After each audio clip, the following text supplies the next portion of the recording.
Hello, ladies and gentlemen. Welcome back to the Revolution Pro Wrestling Podcast. My name is Marcus White.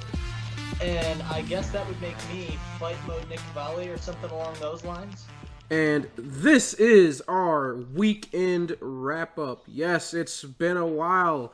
Now, you guys have been eagerly anticipating our Double or Nothing review, and now, I guess, our Monday Night Raw review, so we do apologize again for the delays in our videos. We've had a lot of things going on in our personal lives that have delayed us in regards to getting together and getting these videos out to you guys. So apologies for that, but some things just come before, YouTube. So with that being said, this is our weekend wrap-up, the show where we cover all things professional wrestling from the past week, this time 2 weeks. And we're also going to be covering Monday Night Raw as well. So, on tonight's edition of the weekend wrap-up, we will be going over our thoughts and opinions on Double or Nothing. We'll also be talking about Monday Night Raw. And we'll also have a brief little news segment at the end covering some of the hottest topics in the wrestling industry from this past week. So, with that being said, let's go ahead and start off now with AEW's Double or Nothing, which took place last Saturday. Yeah, finally getting around to it after technical difficulties and the sickness and the personal stuff and the... Life has a funny way of just hitting you every which way at literally the worst time. So we're going to go ahead and talk about Double or Nothing, which I thought was really good. I mean, it was very... it was one of the most divisive pay-per-views in AEW history, really, to be honest with you. I mean, I know that's not a long history, but... Not everybody agreed on this one, which I think is pretty much the first. Some people call it the worst pay-per-view AEW's put on. Some people say it's amazing. It was one of the best. So you're very split on opinions. And then you've got people like me and Nick who just kind of fall somewhere in the middle. I think Nick falls kind of more towards the spectrum of it was a great pay-per-view. I kind of lean more towards it was aight. So that and again, this is I don't think that AEW in its current form is capable of putting on a bad pay-per-view. I think they've proven us, they've shown that everything that they do, they put months of thought into everything that goes into these shows. So I think for people to say that this was a bad show, it's blatantly false. It's incorrect. I don't agree with that. I think that it was a good show overall there, but I do think there was a lot of booking decisions on this show, a lot of things that could and should have gone the other way. So we'll talk about that. So AEW on the pre-show, or whatever it's called in AEW, the buy-in, yes, for Double or Nothing, we had the Best Friends versus the Private Party. So Best Friends pick up the win there. That's pretty much what we said was going to happen. I have no issues with that result there. Not at all. Best Friends will be taking on Kenny Omega and Hangman Adam Page at Fyter Fest. Yes, we move on now to the Casino Battle Royale. This is now on the main show, and coming out first, we have two members of SCU, Scorpio Sky and Kazarian. So they are. So this is a whole new match. It's a Casino ladder match. They come out in a Royal Rumble almost style in a ladder match, which is pretty interesting. And by the end of things, the ring's pretty crowded with 9 men fighting over a dangling poker chip. Yes, I did realize I called it the Casino Battle Royale. It's the Casino ladder match. Next, Kip Sabian comes out. Jimmy Havoc lends some assistance to him throughout the match. We also had Darby Allin coming out after that. He hits an acid drop from the ladder, through the ladder. We didn't expect, especially for that last match. Those drinking rules were getting a little out of hand near the end there. Football reference. And we're here live at the Jaguar Next, we got Orange Cassidy enters the match, followed by Boom Boom Coke Cabana. We got Joey Janela. Next is Luchasaurus. And then the final man to enter, Brian Cage and his manager, Taz. So now we have... Who can stop the path of Cage? So now all contestants in the casino ladder match are in the ring, and they, of course, all decide to gang up on Brian Cage. He gets buried under a pile of ladders and chairs and just completely just buried on the outside of the ring. Giant poker chips is thrown on top of him. Yep. Then we see the best friends. They come out to assist Orange Cassidy in the match. Also, Marco Stunt comes out to help out Luchasaurus throughout this. Of course, Jimmy Havoc and Penelope Ford there for Kip Sabian as well.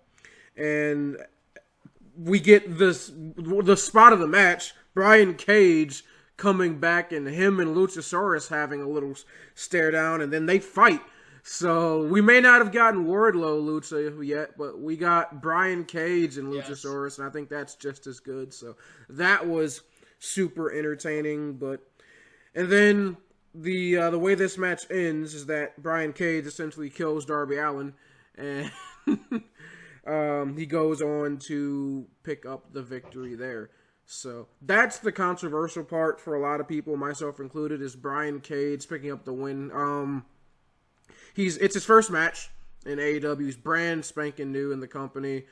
He looks the part. He's a big, intimidating man. He's massive. Having Tage as his manager definitely does him a lot of favors, but I don't know if putting over someone in their first match in the company and all of a sudden they have a shot for the world championship, I don't think that's the way to go. I think, especially AEW, they've always been good about putting over the guys that have been, working with them throughout their company's existence, and especially the guys that have been with them throughout this quarantine. I would think, and Nick's talked about this, you would think they would want to reward those guys for sticking through it and try to give them a well-deserved push. And then you have Cage come in and effectively end all that, and he's now challenging Jon Moxley for the World Championship. Yeah, I mean, it's an interesting call. It's difficult to pick against a guy like Brian Cage, especially in his debut, because you want him to look as strong as humanly possible. The upside is this is a ladder match. He doesn't have to win. He can look strong without being the one of the 9 guys who grabs the poker chip. But I think in the end, it is what it is. It's not a huge deal to me. I would have liked to have seen it given to somebody who had stayed with them through the quarantine. Somebody like a Darby Allin, who's a little bit more dedicated to the company in a long-term capacity. But I'm okay with the decision. I think it's, especially now looking back at it from the position of a week later, I'm fine with it. Well, we've got a little bit more of a retrospective now that we've essentially waited 2 weeks to talk about the show, but it's not that my issue here isn't with Brian Cage or Taz or, I would love to see Brian Cage take on Jon Moxley for the title further down the line once he's been in the company for a little bit, but this is the exact same thing that people criticize Vince McMahon and WWE for, bringing in the big, massive guy because he looks the part and then shoving him down our throats. I mean, my God, if this was in WWE, he'd be getting the Roman treatment right now. So for me, it's the hypocrite. It's how hypocritical AEW fans seem to be when you see something happen in their company, but then when it happens to WWE, it's the worst thing ever. That's my biggest issue with that, is that call it down the line. Either you like it or you don't. I don't like it in either company. I don't think someone should come in and immediately be the number one guy. I just don't think that's how that should work. Unless you are a legend in the business, you've been doing this forever. If you're someone I don't know, the frickin' Undertaker or someone like that, and you pop up in AEW, or what happened with Chris Jericho, people like that, names like that, that's fine. Brian Cage is not one of those names, And again, to just leapfrog everyone that's been busting their ass, building this company and putting it on the map, I think it's BS. I'm going to agree with you from that standpoint. It's just, from a storyline standpoint, I don't mind it. From the standpoint of one of the guys in the locker room, it's got to be annoying to have a new guy come in like that. But the other thing is, reports are Brian Cage has been signed with AEW for quite a while now. They've just been waiting for the right moment to debut him. So he has been a member of the locker room. He has been working with these guys just behind the scenes.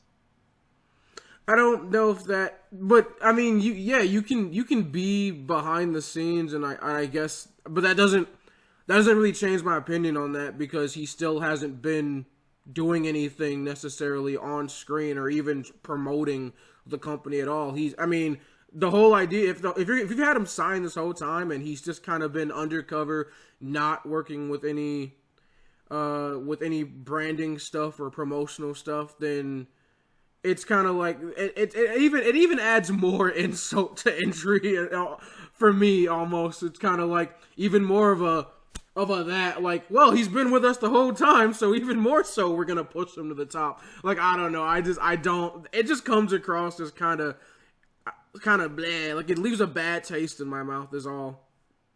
I mean, fair enough, to each their own. But I mean, again, that's my biggest thing, is that I don't have an issue with it storyline-wise. I think it's going to be a good match, and I like what they're doing with him and Taz.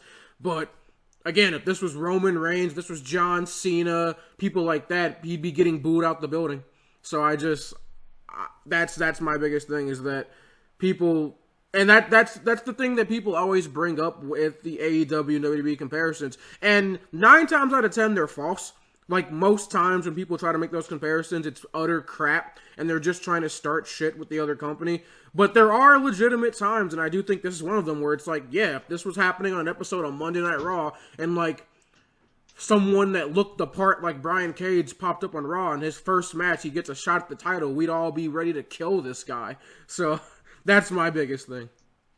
Yeah, that's fair. So, that was the first bit of controversy for the show. The next match, I don't think anyone had any problems with. That was MJF versus Jungleboy. I think everyone saw MJF picking up mostly everyone saw MJF picking up the victory here. I mean, again, this was one of those matches I could have called either way. I was confident that we were going to get a Jungleboy victory. Of course, it doesn't help that I was unaware that literally MJF would be one of 2 heels to win the entire night. So, yeah. But this was a great match. It always was going to be a great match between 2 staples of the future of this company. So, and you bring up a great point. That was another thing that people were talking about for this show, was the heels kind of got buried on this pay-per-view. There's no spoilers here because the pay-per-view is 2 weeks old now. MJF won and Brian Cage won. That's it. Yes. That's the only heels that won. And they were the first 2 matches of the show. I don't know. It was such a, and the fact that to like really drive the nail in on how weird this pay-per-view was, we've talked about it in other episodes of our podcast. We got one result right on this show and got every other result wrong. Yeah. Again, this is the thing. You don't want to be predictable. Clearly, they're not that. And you don't always want to give the fan exactly what they want. You want to keep them guessing. You want to keep things interesting at times, and I get that as well. It's one of the things that I actually really appreciate about NXT. Often I'm sitting here, I'm like, oh, feud's over, and then like the next week they get attacked from behind by the same person. I'm like, that's unpredictable. That's good. So that's the kind of thing you want to see from a company. At the same time, maybe not the entire pay-per-view be that. But yeah, no, this was actually a really fantastically done pay-per-view, and this match was probably one of the best matches on it. Yeah, my biggest thing is you don't want to be unpredictable just for the sake of being unpredictable. You don't want to just throw shocks in just because then you start getting stuff like Jeff Hardy getting arrested with a DUI on SmackDown. So, for me, Brian Cage winning kind of ticked me off, but Lance Archer losing to Cody, I didn't really have an issue with. I defended that on Wednesday night. Cody winning that's fine. I don't really have an issue with that result. But then it's the goofy stuff, the Brian Cage, Sheeta beating Nyla Rose. Like, that's kind of stuff where I'm like, that leaves a bad taste. And and we'll talk about the Sheeta match later on. Like, I understand their reasoning behind it. It was just, I'm not a fan. But the MJF Jungleboy match, that was fine. You're right. I do think that was one of the best matches of the night. And MJF picks up the victory here with a roll-up. So I enjoyed that. I thought that was a good match. Next, we get Mike Tyson presenting the TNT belt before Lance Archer versus Cody in the finals of the TNT tournament. What do you think about our boy Tyson making his AEW debut? Well, I mean, look, he's a wrestling fan, so I appreciate that. The belt, so excited for it to get finished. Yeah, so there was so much backlash before the show for the belt. So much so that AEW had to come out when Tyson was walking out and like, guys, the belt's not finished. Like, we couldn't finish the design in time for the show with everything happening in the world right now, so this is what it is right now. Yeah, I mean, I'm excited. Tyson's going to hopefully play an interesting role in AEW over the next month or so. We'll see what happens between he and Chris Jericho. But right now, again, looking back at Double or Nothing, I was just kind of like, why are you here? Especially you presented about. Especially, like, once the match started, and, like, we talked about it a little bit on our Wednesday Night War video, like, they show, like, shots of him, like, falling asleep, like, yawning at ringside, like, looking around, very confused, like, what's happening? Like, it was very awkward and weird, and then especially at the end when, like, him and Jake the Snake had like a stare down, and then Tyson takes his shirt off and he's ready to fight like a 70-year-old man. Like, it was that was weird, but other than that kind of goofy stuff, the match was still really good. I really enjoyed the storytelling between Lance Archer and Cody. This was just Cody giving everything he's got to Lance, and Lance just brushing it off like, I'm Lance Archer. Yep. Well, and again, for those of you who've never seen Lance Archer do his best work, go watch Wrestle Kingdom, not the whole thing, just the Archer versus Moxley match, and you'll see what kind of fighter, what kind of wrestler Archer is, and this is another really great example of what Lance Archer can do in the ring for you. And this may not be the perfect analogy, but this is kind of like the unstoppable force versus the immovable object. Like, you've got Lance Archer, who he's this unstoppable monster. The guy just destroys people in like 10 seconds. I mean, he hit Cody with a blackout, literally first move of the match, like out the gate, hits him with a blackout. Everyone thought that was it. But then, and that's why I said it's not a perfect analogy, because the immovable object doesn't really apply to Cody in a sense, but he's the fact that he won't give up. Like, he's never going to submit. He kicks out of the move no one's kicked out of in AEW up to this point. The blackout, when he got nailed with it in the first, like, 5 seconds of the match, kicks out the gate. Lance just continuously punishing Cody throughout the match, and Cody won't give up. Lance hits Cody with a spine buster. Again, Cody just refusing to give up. And Cody gets a lot of offense in, too. I mean, he nails the DDT on Lance Archer, and that was a big DDT. He also kind of paying homage, if you will, to the Stinger, hits Lance Archer with a Stinger splash, and he actually came out after the match and said, we haven't had any talks with Sting, but that was kind of my way of, like, trying to get him to come over, like, hey, we see you, we respect you, like, hey, man, come on over. So, yeah, I thought that was cool. For a spot, we're happy to have you. And then, yeah, you do get some of the silliness in this match, like Arn Anderson getting involved, and then Paul Turner comes out, and he's like, well, Arn Anderson got involved, so throw him out, and by the way, throw Jake the Snake out, too, because reasons, I guess. That was kind of weird. And then you have Jake coming back out, and then, yeah, him and Tyson kind of get at it. So that was silly. But other than that kind of stuff, which you expected that to happen, because, the way the feud's been built, especially after what happened on that Dynamite leading into Double or Nothing, the face-to-face between Jake the Snake and Arn Anderson. You knew something was going to happen there.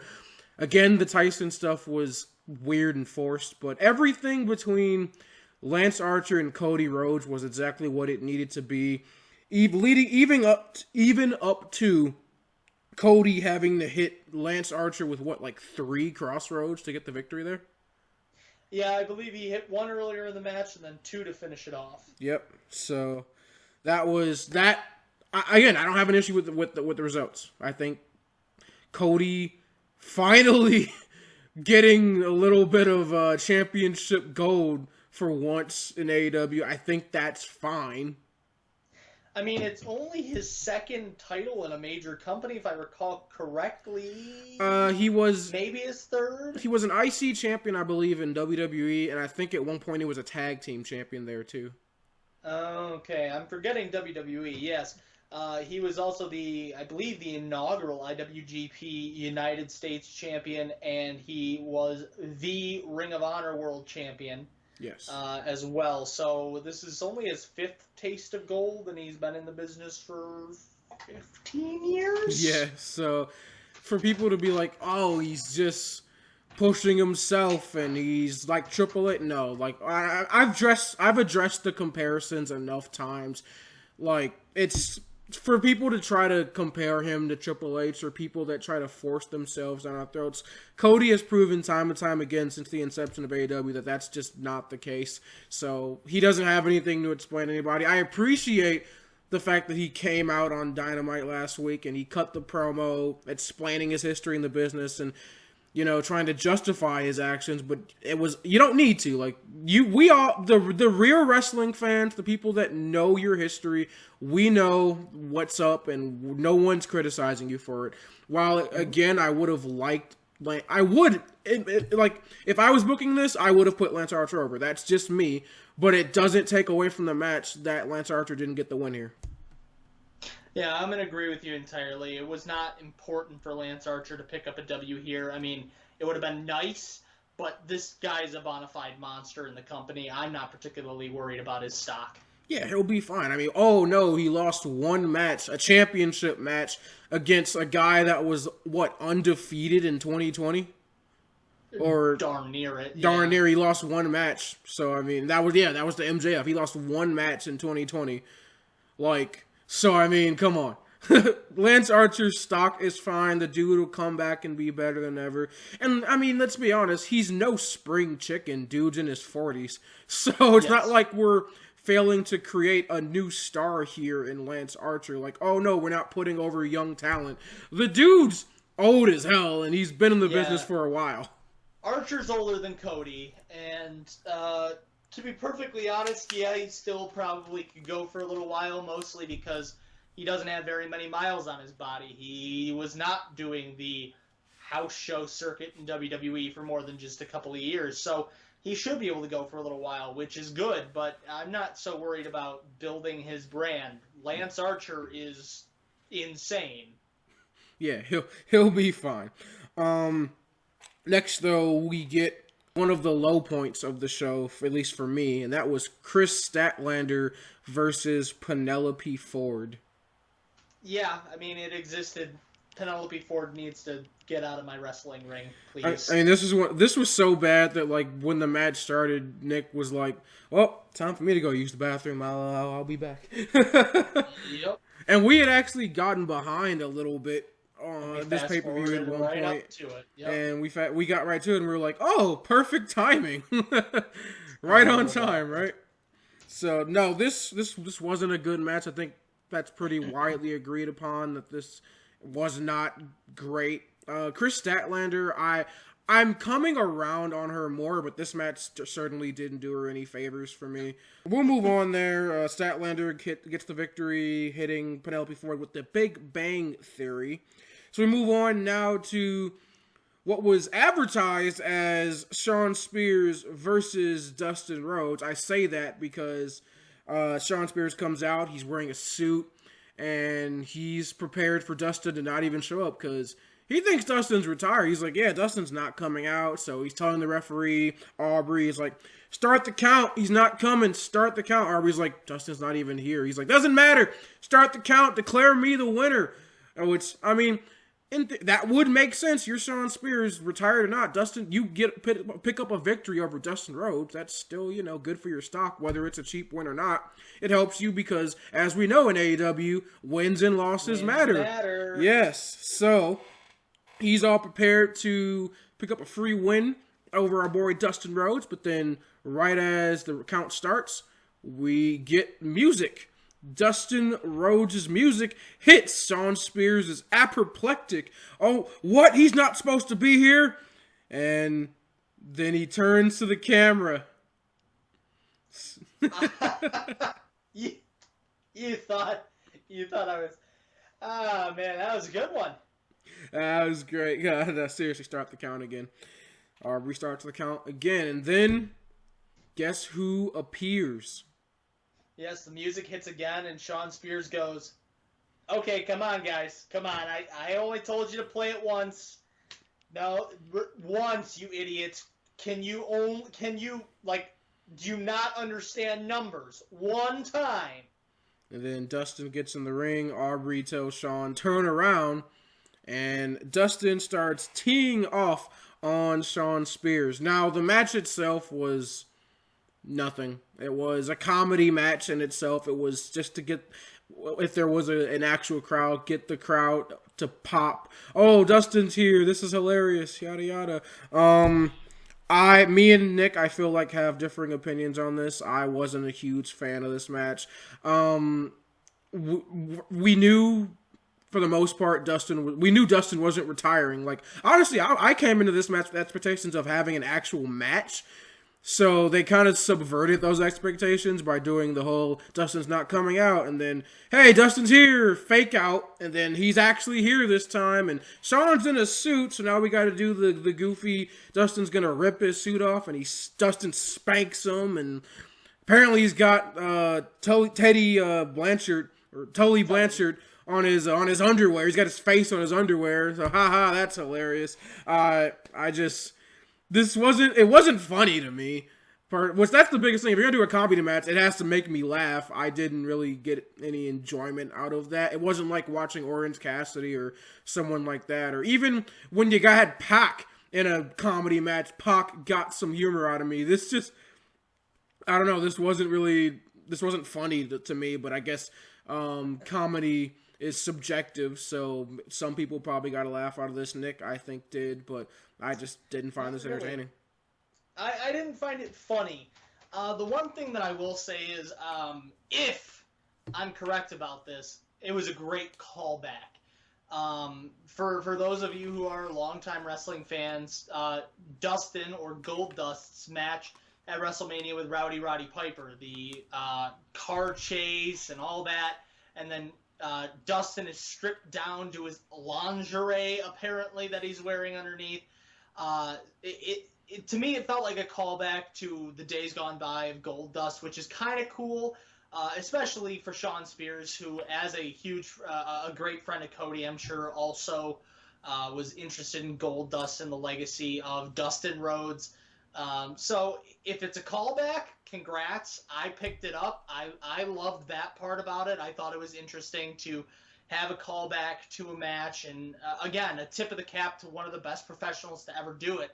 And Dustin finally getting to be on the other side of something goofy and very, very, very sexually oriented was kind of cool to see.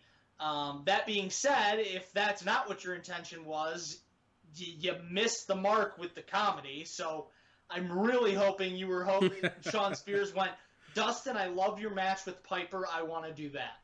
Yeah, and I won't harp on the whole Shawn Spears thing because me and you have talked about this enough. I think we've come about the same conclusion, just falling on, like, we get the same conclusion. It's just our pathways kind of lead there, and that's just are kind of different. That's just the fact that we both agree Shawn Spears does need to get pushed in this company. He needs to start, like, he doesn't. I'm not looking at a world title run. I'm just looking at better than what he's getting. Like, I'm hoping a TNT title run at some point. I'd love to see him in a world title picture, but I'm not gonna, cry about it if he's not. But I would definitely like to see Shawn Spears start being taken a little bit more seriously in AEW.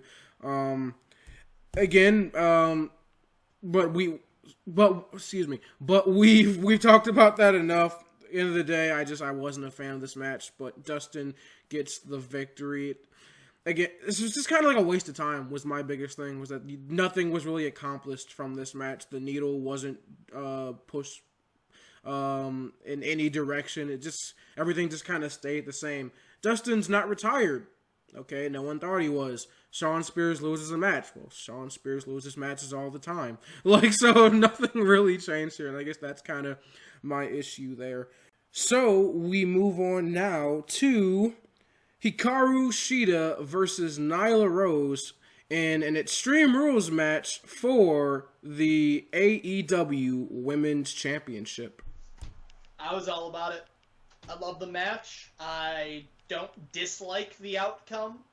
And I thought these two put on a really good show. I mean, that's just all I'm going to say. I don't want to go too in-depth on it. There's not a lot to go too in-depth on. I mean, it's a week and a half old pay-per-view, but I think this was a good match. Match was fine.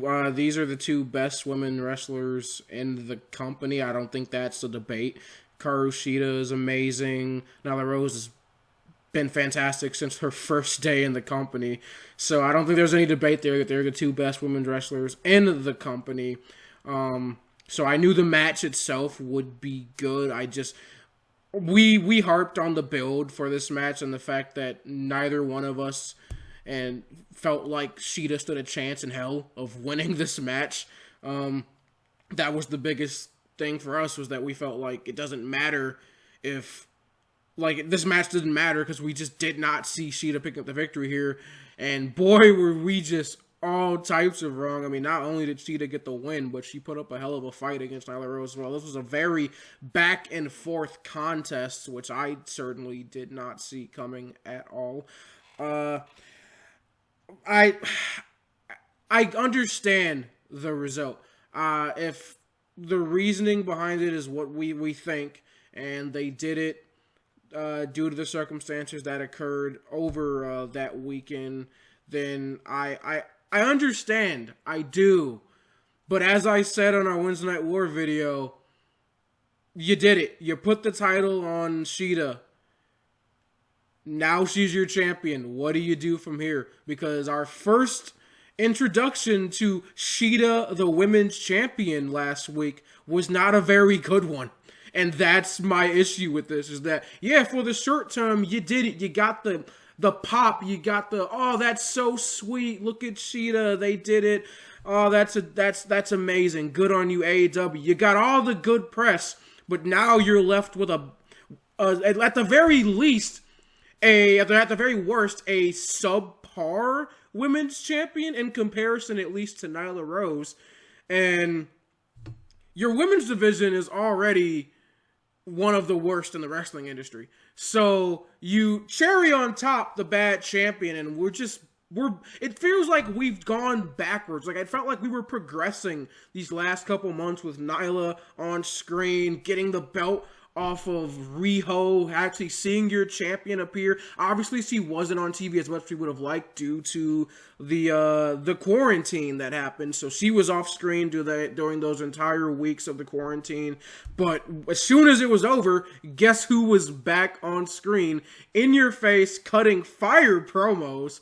And we were loving what Britt Baker was doing. Even Shida was looking pretty alright. So we had something going, and now it just feels like we're back to square one again. I don't like the state of the women's division in AEW right now. I don't have a problem with it. I think Hikaru Shida is going to be a good champion. I don't think she's going to be a great champion. She's not going to be as good as Nyla Rose was, but I mean, it's fine. It's not, the world's not burning, the sky's not falling. Well, in this case, the world's not burning, the sky's not falling. So I'm not particularly worried about it. I mean, the world the world can't be on fire and the sky can't fall when it's already fallen. You're already at the bottom of the barrel. You can't go any lower than that. So I guess from that perspective, yeah, like the bottom of the barrel. I'm sorry, I don't see Leva Bates walking around with the women's title. No, I'm saying the women's division. Like it's already as bad as it can be. So I guess you're right from that perspective. Yeah, it can't get any worse. So I don't think it's that bad that Hikaru Shida wins the title. I don't understand your incensed dislike for Hikaru Shida. I don't get it.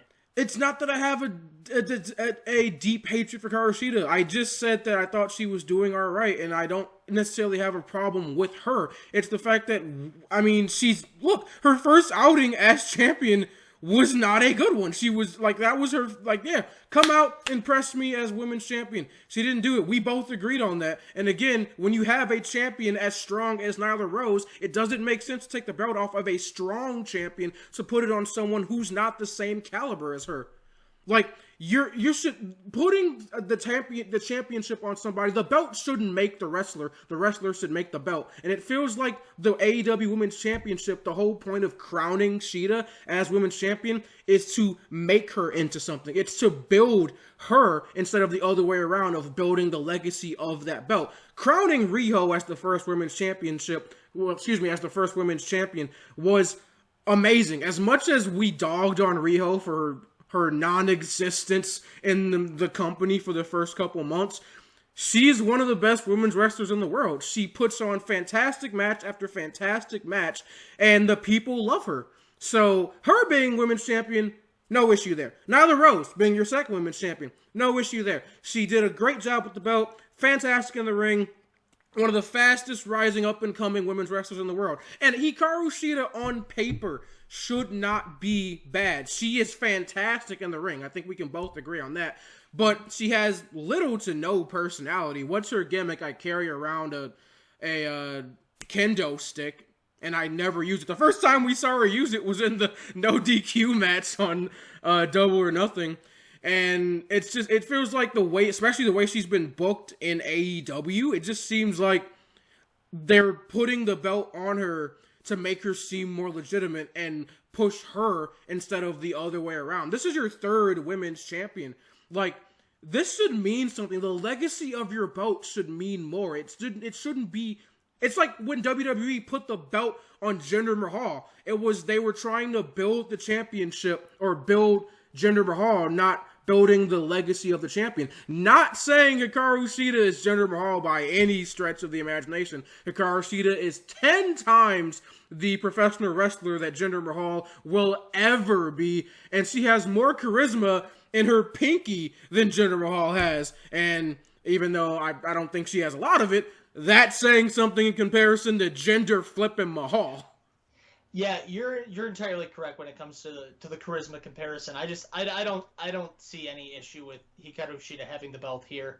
Nyla Rose is a stronger champion, but it doesn't always have to be the strongest champion that has it. It's nice to take turns with the belt at times.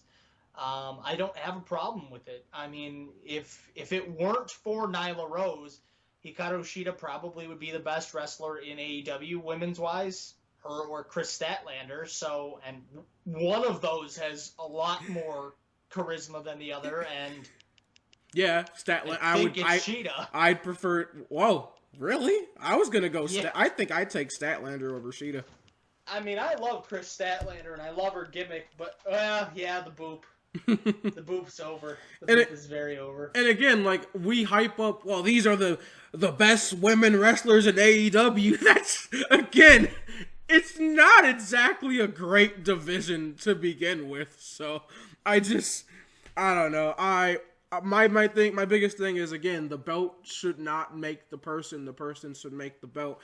And the fact that this is your third women's champion, and it just feels like she's not as strong as she should be. I felt like this should have been drawn on a little bit longer. I mean, Nyla's reign wasn't even that long. I feel like you should have continued the reign. If your end goal is to make Shida champion, by all means, that's fine, but then drag it out. Like, I think, like, you want the most personality Sheeta showed in this feud was when she attacked Nyla Rose with the kendo stick on Double or Nothing. Or not Double or Nothing, on the Dynamite leading into Double or Nothing. Now, I ripped that segment apart because it didn't do her any favors in terms of making her look strong, but character building wise and personality, that's fight. That's that spark. Like, yeah, go kick her ass. Like, that's what I like to see. And if she loses to Nyla Rose and then we see a little bit more building, a little bit more, not necessarily smack talk, but going at each other, a couple more encounters, and then they get a rematch, and Hikaru picks up the victory. Then I'm a little bit more able to accept that result because now you've built Hikaru more. And we had the issue with the quarantine, so they did what they could, and the women's division really suffered during that time, and Sheeta didn't get as built up as she probably should have during that quarantine. And then you had the whole like weird confusion for like a week about who was actually the number one contender. It did end up being Sheeta, but then just like it was just this whole build to this match was weird. You got for me, it feels like you got like maybe 2 or 3 solid weeks of build and then the match. So that's why for me it's hard to justify putting the belt on Sheeta. Again, I understand their reasoning, but I wish we didn't have to. All right, so then we'll move on to Jon Moxley versus Brody Lee for the AEW World Championship. This was a good match. I really enjoyed this match. I thought this was way better than the Hager match. Yeah, that's definitely the case. Yes. And that's coming from someone who liked the Hager match too. This matchup was one of the best world title fights we've had in AEW. I mean, everything surrounding Big Platinum has been out of this world, but the fight between Moxley and Brody Lee was just fantastic. And you did what you needed to do to keep Brody Lee looking strong and keeping the belt on Jon Moxley. We were worried going into this match if they could pull it off. I mean, we knew they had AEW's proven time and time again that they know how to get themselves out of situations like this, but it's still the worry. Like, you still worry and you go, like maybe they don't do it, but no, this was told perfectly. Like, these two had a fight. And the way they are able to keep Brody looking strong is that Moxley hits a paradigm shift, but he puts Brody Lee through the ramp. So it's like this huge spot. There's not paramedics, but there's medical staff at ringside. You got referees and people from the back coming out checking on Moxley and Brody Lee. Like, oh, is everybody okay? This is horrible. Moxley, of course, is the first person to emerge from the now gaping hole in the ramp. Brody Lee climbs out. So now you've established that Brody Lee is seriously injured. So it's not going to take much to put him away. Paradigm shift. Brody Lee kicks out at 1. Yep. Another kicks out at 2. And then finally a rear naked choke. And Brody Lee passes out.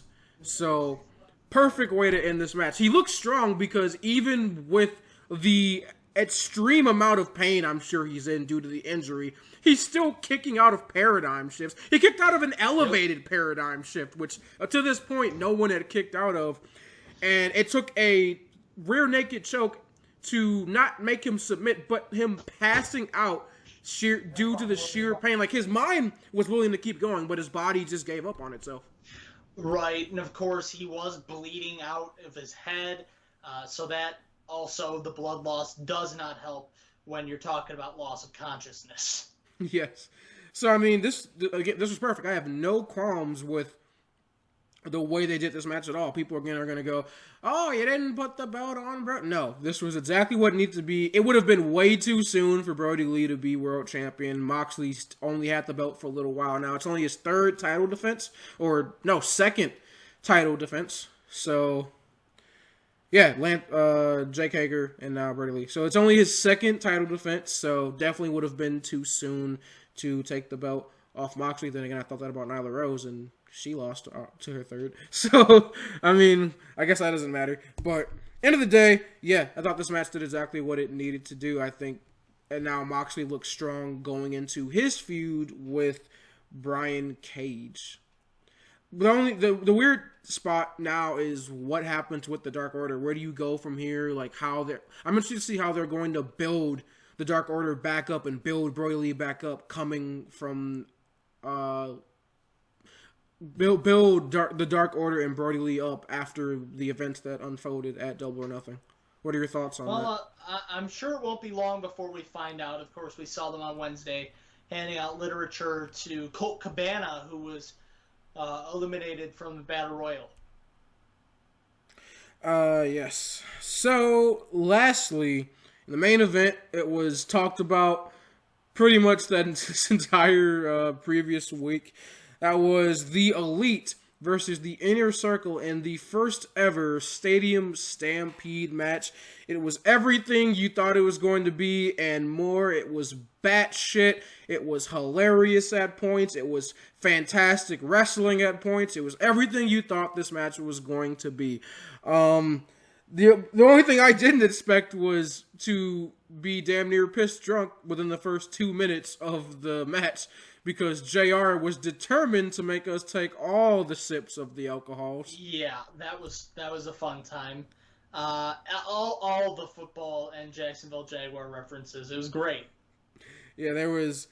We'll be honest. We had to, after a certain point, say nope. That's enough. We're gonna be done, because we were starting to run out of alcohol. We didn't expect it to be that ridiculous when it came to the football references, but this was fantastic. From the opening kickoff, if you will, to Hangman Adam Page not showing off the rip, to him appearing on a horse, because of course cowboy shit, and chasing Sammy Guevara. Poor guy just can't catch a break. And then going off to the bar. Like, there's so much in this. There's Matt Hardy switching personas multiple times because he filled the pool, which for those of you that don't know, the Jaguar Stadium has a little pool in the stands, and he filled the pool with water from the Lake of Reincarnation. So every time he went under, emerged a different entity, or if you will, of Hardy.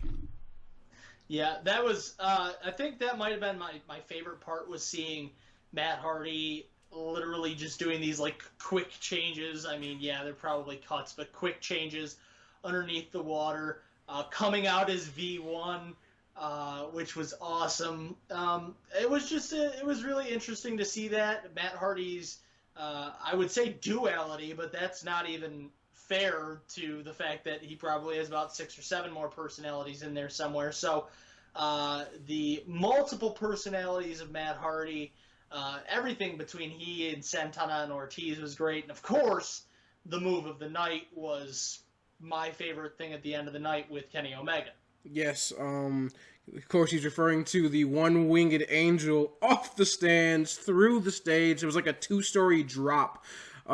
Please be okay, Sammy and Kenny, which we saw Sammy was sporting a little bit of wearing the battle scars, if you will, last week on Dynamite.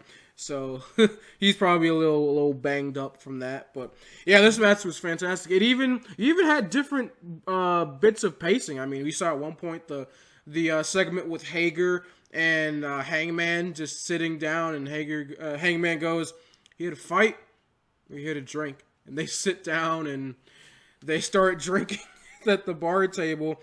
We have the Judas effect to the mask cart, and then of course the callback to the greatest thing ever, the golf cart. Kenny Omega and Matt Hardy chasing Sammy Guevara throughout the stadium on a golf cart. Or what about what was it? Matt Jackson hitting the suplexes up all the way up and down the field. Like, just there's so many spots And the locomotion suplexes, yeah, and Jericho again with the callback to the cone. And the Neo 1 making its appearance, which is the new iteration of Vanguard 1. We had Chris Jericho and Aubrey Edwards arguing in the replay booth. Yes, a challenge flag was thrown. So this match was fantastic. I didn't see much criticism for this match online, which was good. It seems like mostly everyone agreed this was exactly what we expected. It was fantastic. It was hilarious. This match was just perfect. It was everything that it was supposed to be.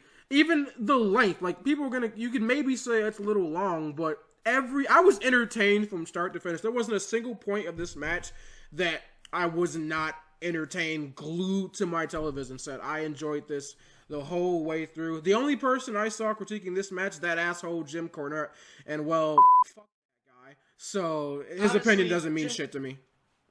Jim Cornette, of course he didn't like it, because it wasn't just a bunch of suplexes from two giant dudes in spandex rubbing up against one another. Like, this is wrestling now. Deal with it. Please. Yeah, God, I'm visibly exhausted. You, the viewer at home, can tell. My eyes are not very wide open. I'm yawning, and yet Jim Cornette can still manage to piss me off this much.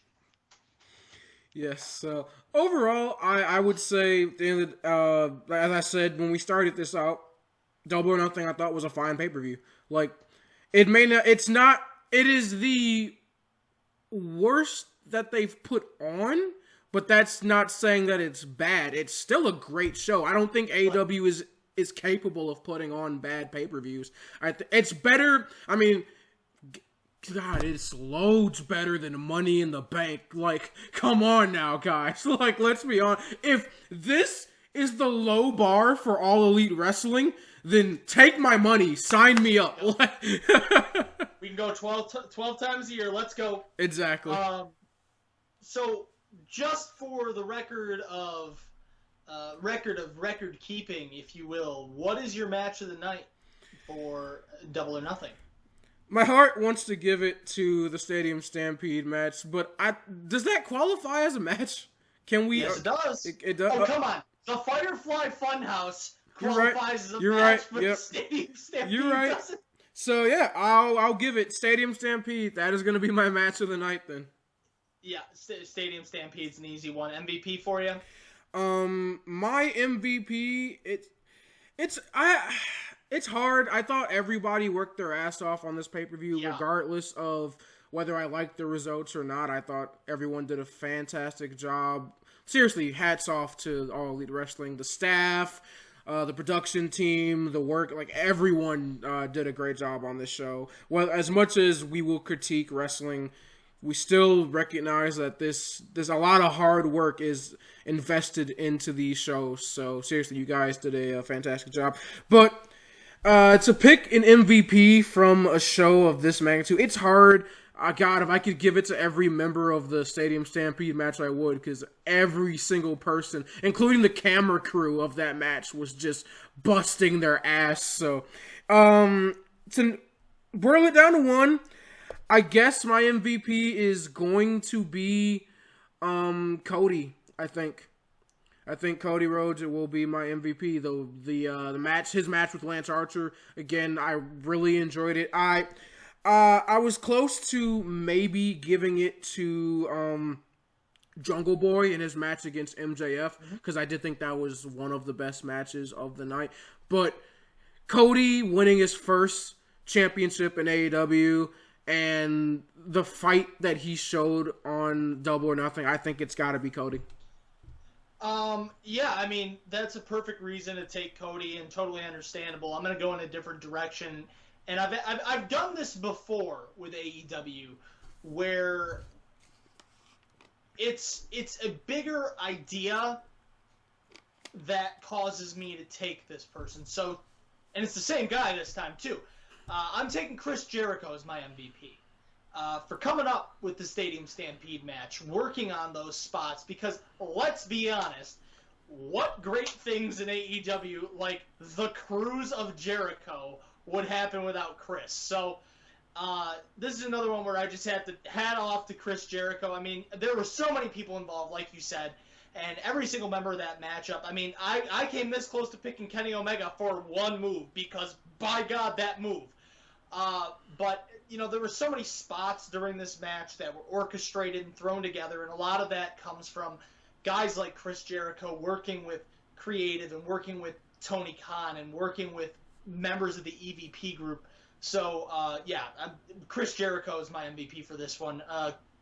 Good on you, Chris. Congrats, man.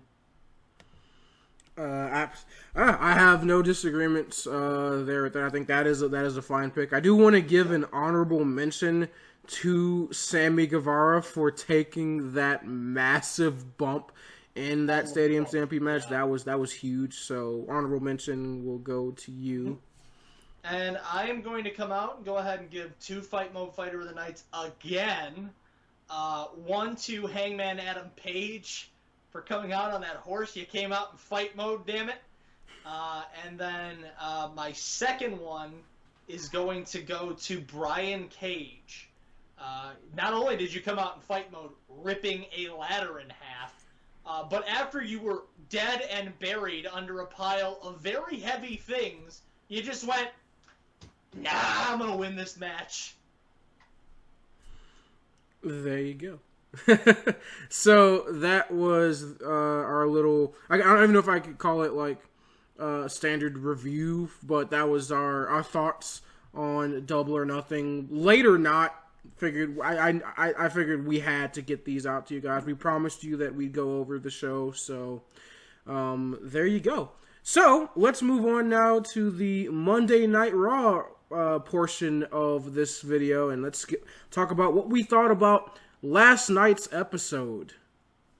Well, I mean, you know, I didn't have any problems with it. I thought it was a pretty good Raw. I think, personally, a lot of the stuff with Rey Mysterio kind of got to me as somebody who grew up watching him.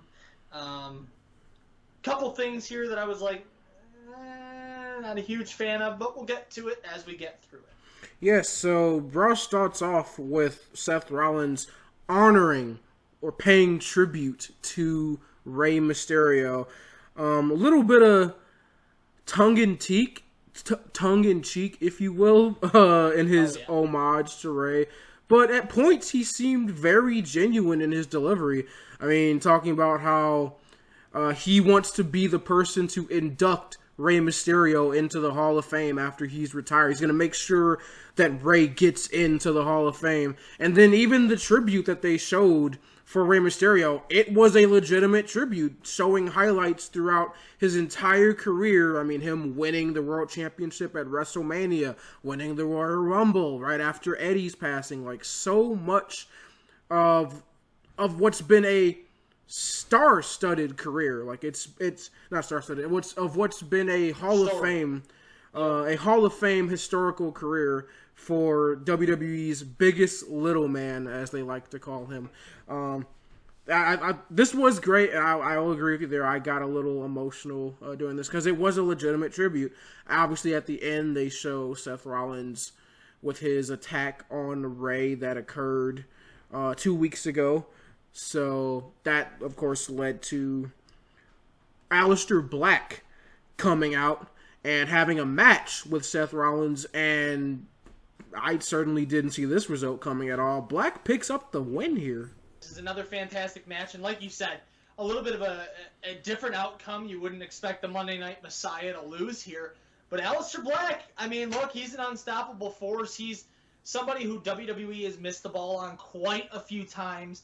And, you know, every time that they start pushing him, we start going, they finally get it. They finally get it. And then they don't get it. So, we'll find out, I guess. And, well, I mean, him winning this match wasn't without consequence, because we saw the post-match attack after, and that was, Humberto Carrillo, by the way, was there as well, and he also got attacked by Seth and his disciples. So, but it will be interesting to see where they go from here. The weird part is that you have on Raw, you have a lot of these like side quests, if you will, like with these feuds. Like you just had Rollins, who was in the title picture against Drew McIntyre, and now he's probably doing this thing with like Rey and Alistair. And before he was in the thing with McIntyre, he was in his feud with Kevin Owens, and you've got Kevin Owens, he's having his thing with Apollo Crews, and I guess now Andrade and that stable. And so like you've got a lot of like side feuds happening on Monday Night Raw, but then you look at the actual like title scene and where everything is in terms of who's contending for what, and it's weird. Like you have the world title picture, which is set. It's Bobby Lashley versus Drew McIntyre. Like that's set. That is all fine. Then there's the women's title picture. I guess it's Nia Jax. Nia. Then there's the United States picture, which is better now that you have Apollo as the champion, but now who is Apollo fighting? Well, I mean, we do get our answer on that, kind of. Well, yeah, and that's kind of my point, is that, like, you have what happens on Raw, but then where is that going to go from there? And then don't even get me started with the tag team title picture, whether you're talking about the women or the men's, because they're both horrible. I mean, a bowling match? Seriously? So I give up on the tag division in Raw. But Which you said, they have one of the better tag divisions in WWE. Yes, they do. But yeah, that's everything's weird right now on Monday Night Raw, and it seems like the only thing that has direction is the world title picture. That's the only thing that has pure direction. I mean, yes, you've got these side storylines, but in terms of your championship pictures, like nothing else seems to matter, and that's not good. Like, yes, it's cool what Seth Rollins is doing with the Monday Night Messiah gimmick, but he should not be the main focus every week when he's not even a champion on your show. Like, that is a problem. Like, the main focus should be your champions, and you've been taking away from them from too long. But we move on now to WWE again, trying to force this garbage down our throat of the whole greatest match ever thing. Now we've got Shawn Michaels, who was actually in one of the greatest matches ever against Taker at WrestleMania 25, and some will even say his match against Taker at WrestleMania 26. You've got him coming out and saying that, yeah, I think this match with Edge and Orton will live up to its potential, and he picks Edge. This is so bad. I don't care. This is so. You want to talk about propaganda? Like, that's it.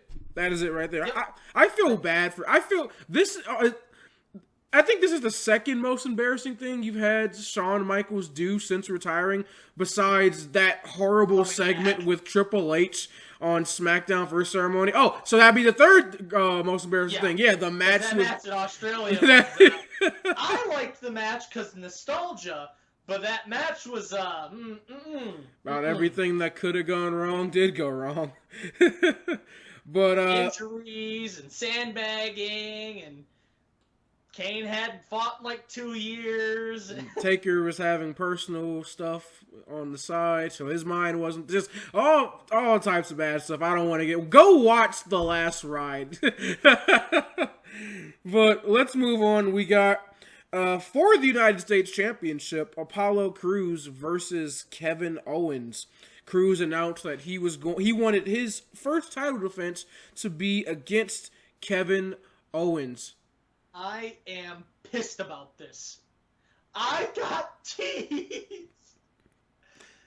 Dominic Dijakovic, how dare you post a picture of a raw steak and then the U.S. title, making me hope that Double D is making it to the big time, making it to an Apollo Crews U.S. title match, and we get Kevin Owens. Now, don't get me wrong, I love KO. This match would have been fantastic. But I miss Double D. And yes, you're correct that this match would have been great, but as WWE tends to do, they ruin a good thing by forcing down our throats the Selena Vega stable, because out comes Andrade and Angel Garza. I will admit, I'm starting to appreciate this stable a little bit more, especially with the absence of one Austin Theory. Yes, now that it's returned to Latino Hour at its true form. Yes, but it's another one of those things where it's like, okay, what are y'all doing? Andrade just lost his U.S. championship. Like, hello? You think, like, Andrade'd be right in there trying to get his rematch? I mean, I'm assuming rematch clauses are still a thing, right? Like, did I miss the news where, like, that's not a thing? So you think, like, Andrade, right away, let's go. Like, we're going to be getting our automatic rematch clause. So, yeah, they come out and they attack Apollo Crews and Kevin Owens. Match is thrown out, and this leads to a tag team match. Apollo Crews and Kevin Owens versus Andrade and Angel Garza. This just seems like you had no other way to get them on TV, and you wanted to fill time, so you do a start a match, end a match, start a match with the same people, but this time it's a tag team match, because we need to continue to draw out time. Like, I mean, that opening segment with Seth Rollins and Aleister, that was the first hour of Raw by itself. Holla frickin' holla. That's all I gotta say about this. It makes why? They were just having a championship match. You're gonna be a tag team tonight. 'Cause reasons? I mean, all I can think about when I see the U.S. Championship is I think it back to the times when you had John Cena popping up on Raw every week defending the championship. And I mean, God, your direct competitor in AEW is doing the exact same thing with the TNT Championship, and now you've got a workhorse in Apollo Crews, someone who could realistically defend that belt on a weekly or even bi-weekly basis if you didn't want to do it every week. But instead, you're going to make him team in matches against the Latino Hour stable. Like, it doesn't make sense to me. Why? I don't get it. Look, and this is the other thing. WWE does not care about their secondary singles titles. Yes, that is correct. They do not care. Look at the U.S. title. They had it on Andrade for how long? While Andrade was out with his drug suspension and with an injury. And then, how about the fact that you had the U.S. champion originally slated to be in a tag team match at WrestleMania? Or that the IC title went off TV for like a full month before he went, hey, Sammy, are you coming back? Like, I get it. And I support Sami Zayn's decision not to return to work in the current environment. But at the same time, like, you didn't think to ask, like, hey, Sammy, are you planning on coming back at any point? No. Just let him be on TV for a month and a half and then go, yeah, that title's mine, thanks. By the way, when's the last time the U.S. or Intercontinental Championship was defended on a pay-per-view? Because it wasn't Money in the Bank. Elimination Chamber? Was it Elimination Chamber? Because I don't think neither one of them got defended at Mania, did they? Because you had the U.S. champion was off TV. Yes. So U.S. didn't get. Sami Zayn beat Daniel Bryan at WrestleMania. You're right. So the IC title got defended at Mania. Before that, the U.S. title hadn't got defended since they got defended like a random yeah, and then there was like a random episode of Raw. Like, yep. That's pathetic. And then don't even get me started like on the Raw Tag Team Championships. I mean, yeah, they got defended at WrestleMania, and then the SmackDown titles got defended at Money in the Bank. The Raw titles didn't get defended at Money in the Bank, did they? No, they did not. No. So it's like you're picking and choosing what belts get defended. Like, and this is the thing. This is the issue with non-brand specific pay-per-views. You can't build 8 because of the women's titles. 8 championships for a 3.5-hour pay-per-view. You need to either split them up, which I am all for, and to some extent have some crossover. I mean, we've talked about that in the past, just the two of us. Or you need to go, look, we need one tag title, and I hate that idea. I hate that idea because it doesn't provide the same cross-brand kind of thing. The tag titles usually, when they do it that way, kind of hang out on one brand. But you either have to do that and one women's title, or you need to figure out what the hell's going on, because you have 2 world champions, which already, I mean, I'm all for it, but it's an issue. Yes. Is it not? It is. I mean, don't get me wrong, I'm all for it, but the Universal Championships like here, and the World Championships like here. Yep. So I don't really care who the Universal Champion is. No offense, Braun. I love you. But... I mean, it seems like it's whoever's the world champion for Raw. That's the title that matters more. Because think about it, when the Universal Championship was on Raw and it was Brock with the Universal Championship and you had Seth with it and Goldberg, like that was the title. As soon as they flipped, the World Championship is now the title. Well, the funny thing is that when... God, I'm going to sound like such a fanboy here. When Dean Ambrose had the world title over on SmackDown and they first introduced the Universal Championship, it felt like that world title meant everything.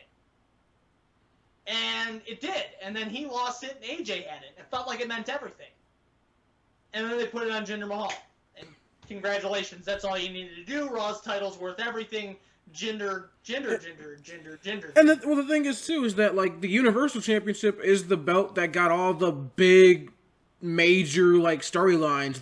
It's in the main event of Mania. Like, Universal Championship, that's Brock versus Goldberg. That's Roman Reigns versus Triple H. That's Seth Rollins versus that's all the major. And then, like, on SmackDown, like, the World Championship, I think it's like Daniel Bryan versus who? Like, it's like that was the problem. Like, you're clearly favoring one world championship over the other, and that's my issue, is that if you're going to do a actual brand split, have 2 of each championship, then like you said, there needs to be separate brand pay-per-views, have a couple crossovers, but then for the most part, separate brand pay-per-views where each championship can correctly be defended, and each championship needs to be on the same level. You can't have one being more than the other, because then what's the point?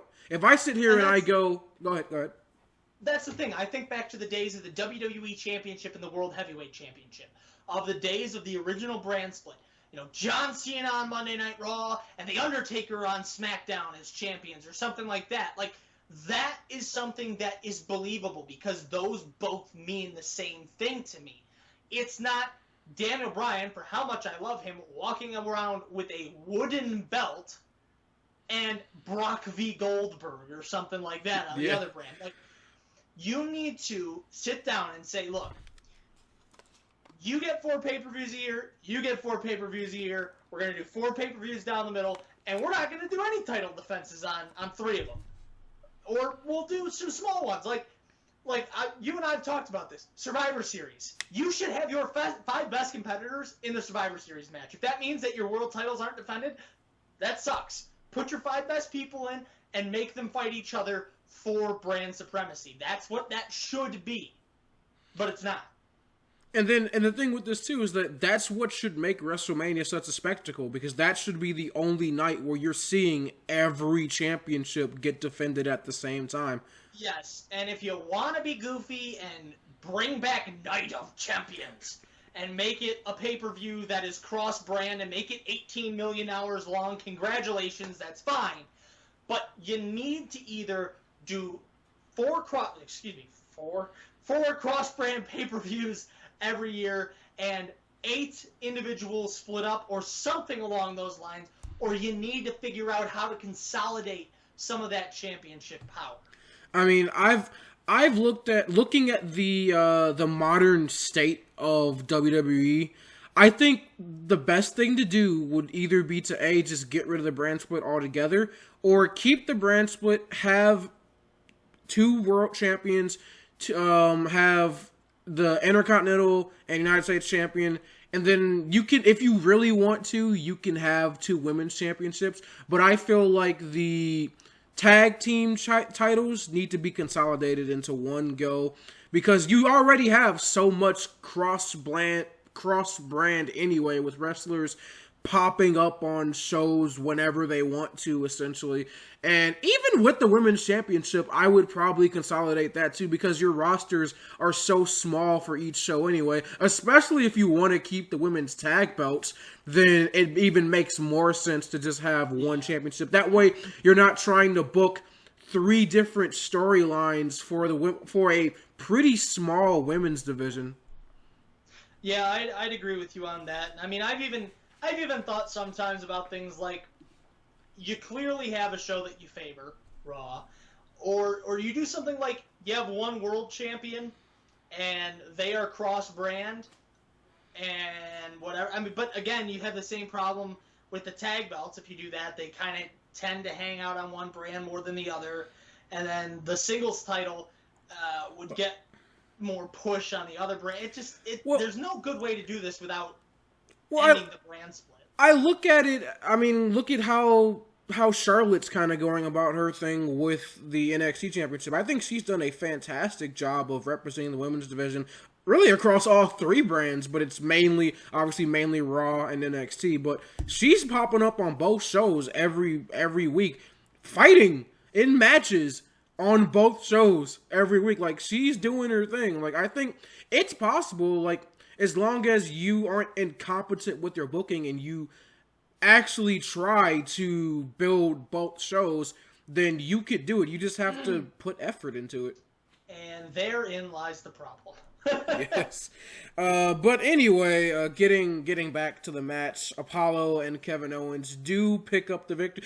Surprise, surprise, the Latino Hour Zelina Vega stable catches an L on Monday Night Raw. What a surprise. Viking Raiders and Profits Bowl.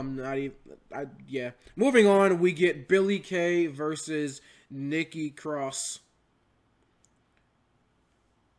Cool. Next. Billie Kay does pick up the victory, so they are starting to build the Iconics a little bit more. I wonder, who do you think is going to get a title shot for the women's tag team belts first, the Iconics or Sasha and Bayley? Since they said it that's going to be a thing. Yeah, I would guess it's probably going to be the Iconics. I don't know. My better judgment says whoever faces Alexa and Nikki next is winning. And I don't like that, but it's going to happen. All signs point to Alexa and Nikki dropping the titles and Alexa getting back into the singles scene, which I am more than happy with. But we'll find out. I mean, that's literally the best I got for you, but I'd say probably the Iconics. Yeah, I think I'd have to agree with you there. I think the Iconics, first of all, it makes the most sense because they're an actual tag team. Not that anything in this division makes sense, but, I mean, that's the best scenario, I'd say. But we move on now to another great segment from Raw, just like the opening segment, and that's again involving Rey Mysterio. So he's giving an update on his condition after the attack from Rollins a few weeks ago, and he's got his son Dominic here. Yes, Dominic has been declared as Rey Mysterio's son, so Rey won his custody back. Nice. So yes. Nice.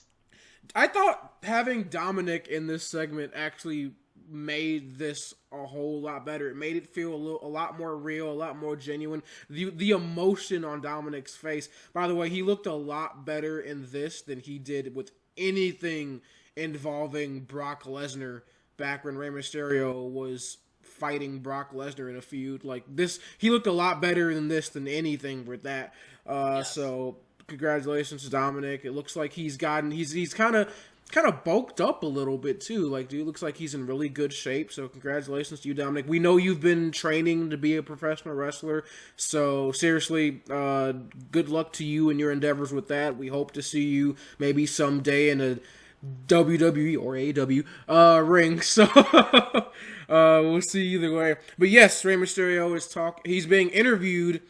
Really well, he's talking to the announce team, but the best kind of the best chemistry he got was with Samoa Joe. I felt like in this.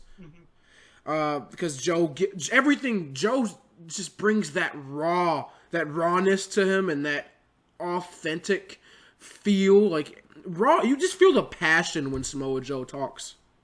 Yeah, and it's just a shame he's stuck in the commentary booth for now. I can't wait to see Joe get back in the ring. Yes, but Mysterio essentially said that he's not sure. Like, he's not sure what's going to happen. He doesn't... When they asked him if he was going to retire, I got to see what's going to happen in the future, see how if I heal up. I may never get in the ring again. We don't know. My career could be over. But he did address Seth Rollins. He said that Rollins carries too much negativity to be a messiah. And Dominic actually interrupts in the interview. He... says that something needs to be something needs to be done to Rollins by someone in the family.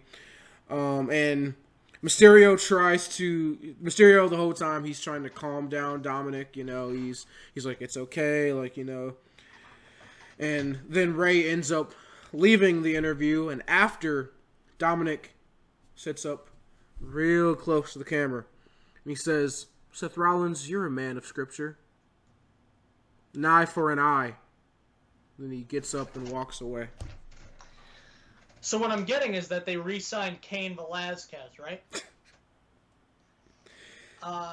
Yeah, it's going to be interesting to see how Dominic plays into this. I mean, maybe they finally have given him the green light after letting him get his entire body bashed in by Brock Lesnar. I mean, his father is Rey Mysterio, so if as mind-blowing and amazing as that would be to see Dominic, immediately thrust onto the main roster scene in a feud against Seth Rollins, as entertaining as I'm sure that would be, I'm not sure that's where this is going, but, I mean, that's a thought. It is definitely a thought. Yes, and most important thing that happened on Raw. The best segment of the night. Mr. Fight Mode. And the new 24/7, 48/7, I-95 South European Television Champion of the World, R-Truth! Yes. Congratulations to Ron Killings, R-Truth, for becoming, 50-time 24/7 champion? God, how many times, man? I need to know. The people need to know the exact number here. R-Truth is officially a 35-time 24/7 champion. Congratulations to the GOAT, R-Truth. And what was the real greatest match ever, him versus Rob Gronkowski. Yeah, so Gronk's dancing for the TikTok, and his friend is hanging out. He's got his coat on, and then all of a sudden he takes his coat off, and he's got a referee shirt on underneath. R-Truth rolls him up, disguises the gardener, by the way, for the 1, 2, 3, clicks his heels in the air, and runs off into the beautiful distance with what is rightfully his. So welcome home. 24/7 championship returns to Monday Night Raw. Farewell, Gronk. It was nice seeing you. No, actually, no, it wasn't. It was completely cringe, and I hope I never see you on an episode of anything WWE related again. But well, hey, Goldie, Daddy's home. Yes. And then move on to something a little bit more controversial. That was Nia Jax versus Kairi Sane. And it's controversial because of what happens during the match. Nia Jax injured Kairi Sane during this match. She throws Kairi Sane into the steel steps, actually cutting her open.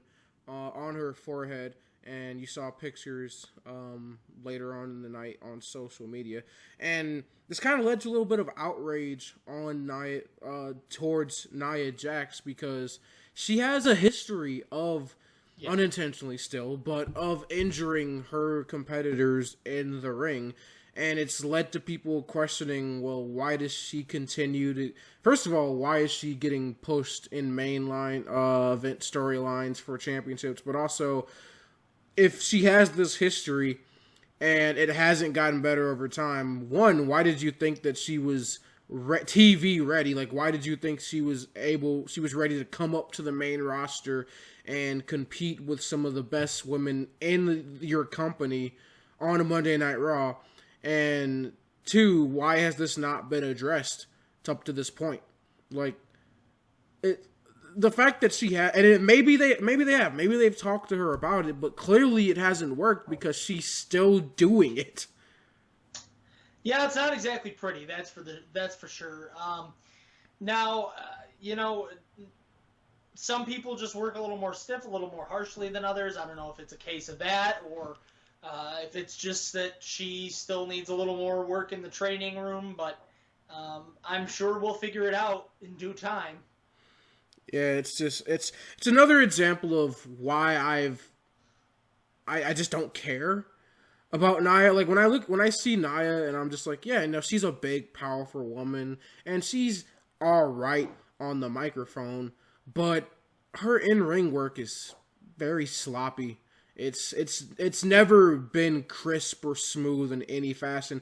I mean, and it has nothing to do with her size, because I can think of large athletes that Nyla Rose. Yes, Nyla Rose are who are fantastic in the ring, men and women alike. So it has nothing to do with her being of a large stature. It's just she's just sloppy in the ring, and that's something that's never been corrected. And now you're out here injuring Kairi Sane, and I feel so bad for Kairi, not just because of the injury, but because of the state of her WWE career. I mean, talk about a fall from grace, and it's another example of an NXT superstar getting called up to the main roster and completely being mishandled. Yeah, I'd agree with you. It's definitely disappointing to see what has happened to Kairi Sane and in the long run here, and hopefully they have plans to rebuild her character. I mean, look how long it took with Asuka, and Asuka was almost twice the person in NXT that Kairi Sane ever was. So it'll be interesting to see how they go about rebuilding that character. Seriously? I mean, my God. I mean, Kairi was considered one of the top women's wrestlers in the world, and now she's just known as Asuka's friend. Yep. I mean, my God. You wouldn't even know that this woman was the NXT... Well, she was the NXT Women's Champion at one point, wasn't she? Yes. Yes. You wouldn't even know at one point she was the NXT Women's Champion and winner of the... what's it called? The winner of the Mae Young Classic. Like, you wouldn't even know that by the way they use her on Monday Night Raw. It's pathetic. It honestly is. She wasn't supposed to win the first one anyway. Tegan was. Tegan was supposed to win the second one. If it wasn't for the damn ACL, both times. Yes. Next, we get Randy Orton delivering a message to Edge. Again, nothing wrong with the build for this match at all. Except for the way it's been advertised. Randy Orton cut another fantastic promo. Essentially said that, you're right. 20 years, I phoned it in. You're right. I've half-assed it, and I've still accomplished more than anyone else in the locker room. He then says, I look back to last week. Ric Flair, the greatest wrestler ever. He's the GOAT, not John Cena, by the way, guys. And he said last week that, Orton is the best to ever lace up a pair of boots. And Edge has also said the same thing about Orton. So, what do you think is going to happen in their match? So, again, this is another good promo from Randy Orton and a feud that's been full of fantastic promo work. The match just can't live up to the hype. It just can't. This is like once in a lifetime Cena versus The Rock. A match of that magnitude can't live up to the hype. And then, of course, we ended up getting twice in a lifetime. So, I mean, that was bad enough in itself. But this kind of feels the same way. I mean, it was supposed to be the feud, the match to end all feuds at WrestleMania, and then now we're getting the greatest match ever at Backlash, and it's bad. The build's not great. The tagline isn't great. The constantly involving former WWE superstars and current legends is not great, but the match should be good, very good, maybe even, but not great. I'll take it one step further. It could be, it should be a great match. It's not going to be the greatest match ever. It's just not. It could be it could be the best match on Backlash. It could be the best match of 2020. It's not going to be the greatest match ever. It's just not. Yeah, I mean, neither of the competitors are Kenny Omega or Kazuchika Okada, so. And I'm pretty sure I don't see Taker or Shawn in that ring. So. Yep. I don't know. We've talked about that enough. Let's move on now to Asuka versus Charlotte Flair. This was weird. I don't understand why there's just this episode of Raw just can't have matches in cleanly or even not even just this episode, but why WWE just has this infatuation with having outside stuff in their matches. 'Cause it's the easy way out. It's the easiest way out of every booking decision. I want this amazing match, but I can't have a winner because if I have a clear winner, then the other person looks weak. I mean, we praised WWE on the last episode of SmackDown for putting Bayley over Charlotte. I was like, wow, look at them. While yes, she held on to the ropes, it's still pinned her ass in the ring, no outside interference. She beat her. And I was like, wow, that's fantastic. They put Bayley over Charlotte in a way that makes neither woman look weak. And then we get Asuka versus Charlotte, which on paper you should have a similar structure. This is your Raw Women's Champion now. This is your NXT Women's Champion. But WWE, they refuse to put Asuka over Charlotte. You will never see it. Nope. You just won't. And because Asuka is the brand new Raw Women's Champion, even though I'm sure Vince would love to have Charlotte beat Asuka clean on Monday Night Raw, even he's not that dumb. So no, we know what they do? Match gets ended via stoppage because Nia Jax just had to come and interfere in this match. It's dumb. Waste of time. It's getting dumb. Let's just move on, shall we? And again, it's a shame because I did like the match up until that point too. Again, that's another match that on paper should have been good, just like the Kevin Owens and Apollo Crews match. You blue-balled me, WWE, tonight twice. Twice you blue-balled me. Two matches on paper where I looked and I went, oh wow, this is going to be a good episode of Monday Night Raw. Look at these matchups. I'm excited to watch some great in-ring action. Mm-hmm. And you can't let the matches end. It's ridiculous. WWE was just tickling your balls. That's all it is. Yeah, just a little foreplay. So we and I guess foreplay for the climax, the main event that Drew McIntyre versus MVP, and talk about quick, if you will, because I look at the time and there was 5 or so minutes left in Monday Night Raw. And there's 5. Climax was quick, was it? There was 5 or so minutes left on Monday Night Raw.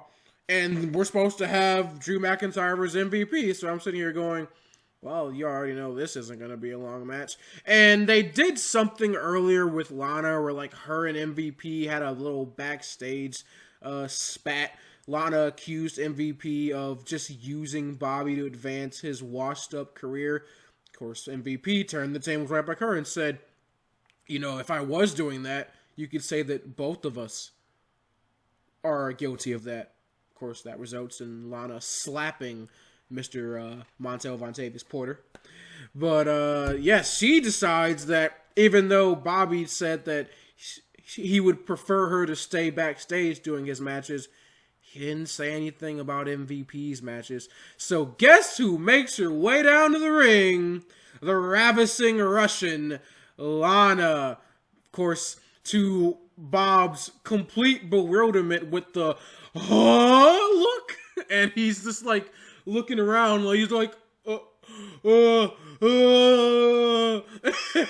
MVP is like, bro, you gotta go get your woman. And then Lana walks up and she's just like got this like smirk grin on her face, and Bob's staring at her like, what are you doing? And that's the only payoff we get to that. They this whole thing with Lana and MVP, and then Lana comes out. Does Lana distract MVP in his match? No. Did Lana stop Bob from interfering and helping MVP? No. Bobby Lashley interfered in the match. What was the why? What does that accomplish? So one could say that this was a false climax. Yeah, there's no point to this. Drew McIntyre wins. Congrats. I mean, yeah, like that's my thing. Is like Lana comes out and she has literally no impact on the match. Bob interferes. Drew McIntyre gives no shits about the interference, takes out Bob and MVP at the same time, and then hits MVP with the Claymore. Yep. And you know what this felt like to me? This whole thing felt like an excuse to have Drew McIntyre and MVP in the main event, but you know that MVP can't go, so you have to put up all these charades and shenanigans. So because you know that MVP actually can't still go in the ring, and you don't just want to give us a 5-minute match, squash match in the main event. So you know what you do? You throw Lana out there and you try to build this whole mind game of, well, is Lana going to distract MVP and Bob and throw off their game plan? And that's it, right? MVP was off his game. And meanwhile, the whole reasoning behind this is just the fact that MVP actually can't wrestle a match. So you could have avoided this whole thing if you just weren't obsessed with putting someone who's clearly past their prime and should be in an only managerial role in matches, let alone the main event of Monday Night Raw. Yeah. I don't care. I really don't. I want to see the Lashley and McIntyre match, and everything that surrounds it can just GTFO. So this felt like we were going backwards in comparison to the last couple of weeks of Monday Night Raw, and in comparison to SmackDown, this was bad. I mean, like, there were some good parts of the show, but if I have to see the Street Profits and the Viking Raiders play one more stupid sport, like if I have to see, I don't care what it is, unless I see them in a wrestling match, I am not going to watch the segment. I haven't watched it the last 2 or 3 times. I'm not watching the segment. I don't care. You're not gonna watch them play hockey? No, I don't want to see wrestlers do anything but wrestle. Like, these are your tag champions. What are you doing? Stop it. I got bad for you, man. So, your match of the night. Is there a match of the night? Like, I mean, the 2 matches that I liked got stopped mid-fight, so, I mean, I guess I'll give it to, the beginning of Kevin Owens versus Apollo Crews, which was looking like it was going to be the match of the night. That's my match of the night. There you go. Mine's going to be Seth Rollins and Aleister Black. It's not a great match, but I'm not giving it to a pinky nail's worth of a match in either of the two ones that would actually have been good. So, MVP? Yeah, so, yeah, my MVP is going to be Seth Rollins. Again. Dude's just everywhere on Raw. He's the most entertaining part of Raw. Honorable mention to R-Truth for bringing the 24/7 title back home. But yeah, it's gonna be Seth Rollins. Well, that is a pick. That is a very good pick. That is my second pick. My first pick is Mr. R-Truth, baby. I knew it. R-Truth, every time that you're on the screen with the 24/7 championship, you light up my day. That's all that matters. I laugh, I pay attention, I smile, and I give a damn. Well, there you go. So that wraps up a not so great episode of Monday Night Raw. Hopefully next week they can rebound after what was just a lackluster episode. One can only hope. So we move on now to the final portion of our weekend wrap-up, and that would be our news segment, which it's going to be a little different this week because there's really only one. Well, this isn't really a news as much as it's more of like just we're going to cover one topic that kind of branches over a whole bunch of different news articles, and you've all been seeing everything that's been happening on the streets with the protests of the murder of George Floyd, football, basketball, now professional wrestling athletes are speaking up. And actually, I just saw about an hour ago, WWE posted a statement. They are deeply saddened by the death of George Floyd, that they want justice for Floyd. And they, of course, then, because today is supposed to be a blackout on social media to show your support towards the movement, WWE went blacked out all their social media, Twitter, Facebook, etc. So, which was incredibly surprising, first of all, to me, at least. I'll start by saying that I did not expect to see WWE come out in support of any of this. I mean, I expected maybe a statement of some sorts, but even then, I thought maybe they would just keep pushing forward as if nothing has happened, as they typically do sometimes when it comes to stuff like this. Yeah, so I mean, I tend to get more political than you quite a bit, actually, because, you know, I'm a politician. That's how that works. But this is a scenario where I didn't expect WWE to follow through with something that ballsy, if you will, with as much chutzpah. WWE is owned by two very, very, very right-wing based people. It just is. The CEO, Vince McMahon, or excuse me, chairman of the board. He's not the CEO anymore. Chairman of the board, Vince McMahon, his wife Linda, who was in the Trump administration. So to see WWE, he's not the CEO. When did that? Who's the CEO? I don't know. He's the chairman of the board. Thought he was the chairman and the CEO. Don't think he is anymore. Interesting. Continue. I'm sorry. Yes, so Linda McMahon, his wife, who is was, I believe, in the Trump administration, to see them come out and actually throw their support behind the Black Lives Matter movement was really awesome to see. And to see the whole wrestling community as a whole coming together. I mean, you don't get an actual statement from AEW. I mean, you get a couple things here and there, but each individual wrestler from the company, and same thing from WWE, has released their beliefs on most things. Tony Khan has come out multiple times talking about what's going on as well. For those of you who are AEW fans wondering what's going on with them. So there is a massive wave of support in the wrestling community for the movement.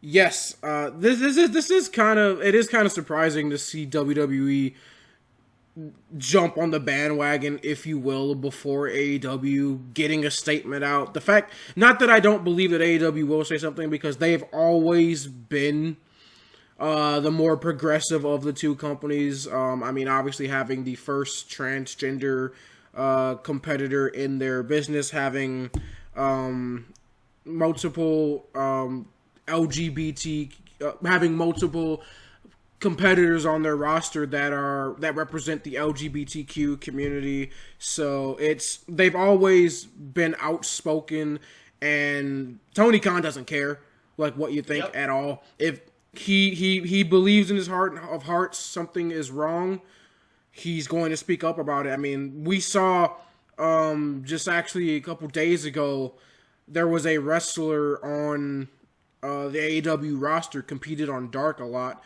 that stuff came up that he had issued racist statements, and he was let go by All Elite Wrestling. And then we saw Linda Hogan, the ex-wife of WWE Hall of Famer Hulk Hogan. She tweeted out, "Watching the looting, it's all Afro-Americans," which that's a wow in itself. Yeah, might as well say the coloreds. But not sure how robbing and stealing set the record straight, but if they want to be heard, they need to be civilized. We do have Tony Khan, who responds, "Yeah, you've now joined your husband in being banned from all AEW shows. Congratulations." Which, by the way, I guess that means Hulk Hogan's banned from AEW. Didn't know that, but there you go. I mean, look, Tony Khan is a guy who he doesn't care what you think about him. He knows that in his heart he's doing something right, and I mean, for the most part, he's been almost entirely correct, other than, I don't know, yelling at Yannick Ngakoue for whatever with the Jags. Yes. But he's a guy. I mean, you look at Fight for the Fallen. He had an entire pay-per-view where all the proceeds went to survivors of gun violence. Yes. He's somebody who, when he believes in something, he believes in it, and he's going to take the fight to it. And I mean, you're very right. It is a very progressive company. Nyla Rose was their second women's champion, and of course, she's the first open transgender competitor. And I mean, Sonny Kiss was on their first on Double or Nothing, and a very provocative figure. And they're not out there as jokes. It's not like, when Velveteen started getting the Vince McMahon syndrome, where Vince McMahon's like, it's funny because he's gay. They don't have that in AEW, because that's not funny. It's stupid. It's asinine. It's backwards. And that's not what they're about. And I think my favorite thing was to see Cash and Dax come out and be like, look, we're from the South. We're white, Southern guys, and this is not acceptable in any way, shape, or form, what's happening. To see people, and again, there are people from different regions from around this country, from around the world, that have all kinds of different experiences. But to see someone from an area like the rural, for the most part, South of America, to have that opinion was huge. So I'm so proud of the wrestling community. Today, Matt Hardy blacked out his page and was agreeing with all of his supporters, saying that we need to delete racism. And I'm so excited for the way that the wrestling community was responding, except for maybe one person. Yes, maybe. So, he's of course referring to Jaxson Ryker, a member of the Forgotten Son stable on Friday Night SmackDown. He tweeted out the other day, I believe it was yesterday actually. "Thankful for the POTUS we have. God bless America. Belts of freedom forgotten no more." So there's a lot to digest with that. So First of all, let me say this, regardless of my beliefs of the current president, which are negative, extremely negative. This is America. You can vote for who you want, believe in what you want to believe in. So he has the freedom to say that if he truly believes that. That's America. That's his First Amendment right. But dude, read the room. Like, with everything that's happening, now is not the time to tweet out talking about how great America is and how much freedom we have and our president's amazing. Like, now is just not the time to tweet that out. And on top of it, and Kevin Owens alluded to this as well, he flat out called him out on this.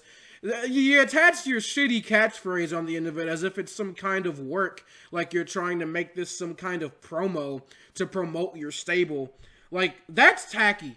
Like, it's lame and it's bullshit. Flat out bullshit. Yep. If you want to make a statement, make a statement. Don't hide behind your character. Because it's not a work. There is no way this is work. And you know what? If it's a work, genius. Effing genius. You just got the most heat out of anybody in the world for doing that. But there's no way this is a work. That's not the way WWE operates. So, to each their own, I guess, but seriously, read the room. That was very tone deaf. Yeah, I mean, and the response from his co-workers in WWE, the rest of the locker room, and even WWE alumni and AEW stars as well, has been overwhelmingly negative. Even his own tag team partner, Steve Cutler, just kind of distanced himself from it. Yeah. He responded, although I am part of a tag team while I wrestle, I am my own person with my own thoughts and beliefs. It pains me to see what's going on in the world. I fought for the freedom of our country and all of the people who live here. It shouldn't matter your race or however you identify. We are all human beings and all deserve to be equal. Wesley Blake also responded saying, retweeting a tweet from Tony Dungy, and he captioned it, I will never understand, however I stand. So even his tag team partners is kind of going like, I ain't with that guy. Woo! So it'll be interesting to see how WWE responds to this. If anything comes from this, because it was a very negative backlash. He was getting ripped apart on social media. And again, members of the locker room even coming out and speaking out. You had Mustafa Ali saying, look, I'm thankful you posted this because I'm now aware of what you stand for. When black brothers and sisters are crying, you praise someone that refuses to acknowledge their hurt. You had Ricochet come out and say, look, I get you're a bad guy on TV, and I'm hoping that's all this is. Even then, that ain't it. But if this is actually your true thoughts, I'll be really sad, man. You had Batista when they asked, someone asked his opinion on what Jaxson Ryker said. He said, I'll pass. I don't let ignorant motherfuckers get in my pocket. You had Hangman Page. Someone actually they quote tweeted at Hangman Page a little video gif of him saying, could you just politely shut the fuck up? And Hangman responds, politely. You also have Joey Janela, the bad boy, saying, someone's gonna take a nice shit in your gear bag, dude. And then Kevin Owens, as I alluded to, the freedom you speak of entitles you to speak your mind all you want. I'm not here to argue that. I just really need to tell you that I think you pushing your shitty wrestling catchphrase as all of this is happening is absolutely fucking pathetic. Good night. So, and the list just goes on and on of people just, not just like random people on Twitter, but like his co-workers, like his members, fellow members of the locker room, people in the industry that look at him and consider him a companion in the locker room. They are ripping him to shreds, and this is going to extend further than Twitter. When he comes into work on Friday night and he's in the locker room, how are those relationships going to be? Are they fractured? How's his relations going to be to his tag team partners? What is the front office's response going to be to all this negative backlash? Does anything come from it? I wouldn't be surprised if you saw Jaxson Ryker just kind of just disappear from TV for a little bit. You know, like I'm WWE handles these situations very poorly a lot of the times. I mean, they just kind of either don't address them or they just distance themselves altogether. So it's very crucial what their response is going to be to this, because you have angry members of the locker room. I remember when the Hulk Hogan thing happened years ago, and what WWE's response was to that was very important, because you have a lot of African Americans on your roster, and all of them were probably not going to be too happy with you if you didn't handle the situation in the right way. And even with bringing him back, allowing him back on WWE TV after a couple years, even that was received kind of mixed with the locker room, especially with people of color. The New Day released a conjoined statement, a joint statement on the issue because of how serious this was. So, yeah, I am interested to see how things go, where we progress from here. The timing of what he said and using his wrestling catchphrase as a way to kind of shield himself from any potential backlash. Do I think that's the dumbest shit you could ever do? I do. I think it's effing stupid. Yeah, I mean, there's really not much more that can be said about that. To everybody who's out there in viewer land, stay safe. If you're going out to protest, social distance as best you can. Please, we don't want anybody getting sick. Everybody do everything that they can to stay safe and stay peaceful. Whatever side of this you fall on. I mean, I would hope that none of our viewers particularly disagree with us, but if they do, you're more than welcome to your opinion. But yeah, whatever side you may fall on, please just stay safe. Yes, this is an important time, not only in professional wrestling, but in our country and around the world. So the people will be judged years from now on the actions and words that the actions that they took and the words that they spoke. And we'll see where people fall in terms of how they're remembered by history. So, I'm very interested to see how WWE addresses this whole situation. I look forward to whenever AEW puts out a statement and addresses this. And this is, and again, it's the big thing with the whole WWE putting out their statement and blacking out. This is one of those things where it felt so corporate, so cheap and fake. Like, we're with you, black people. Like, that's what this feels like. And I mean, it's cool. It is cool to see everybody coming out in support. The thing that is more cool to me is not the organizations. It's the people, the celebrities, the wrestling stars. I mean, I went out on Instagram today and I literally was just scrolling through a feed full of just black pictures, full black screens, and I loved that. But things like Verizon blacking out their logo, like, I get it. It's a corporate thing. I mean, everybody does it.